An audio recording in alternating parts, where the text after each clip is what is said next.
বাবার চেয়ে যদি কেউ বাসে বেশি ভালো, যেন তাহা ধোকা। মায়ের চেয়ে যদি কাউকে লাগে বেশি আপন, যেন তুমি বোকা।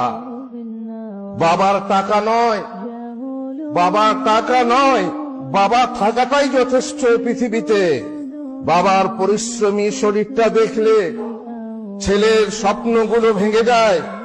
বাবা হলো বৃক্ষের মতো, বট ও বৃক্ষের মতো, ছায়া ও অক্সিজেন দুটোই একসঙ্গে দেয় সেই বাবা। বাবা হারা পরিবারগুলো একমাত্র জানে পৃথিবীতে তাদের কে আপন আর কে পর। মা হলো পরিবারের খুঁটি, আর বাবা হলো তার ছাদ। খুঁটি না থাকলে ছাদ ভেঙে পড়ে, আর ছাদ না থাকলে খুঁটি আশ্রয়হীন হয়ে পড়ে। তাই পৃথিবীর সব বাবারা ভালো থাকে যেন।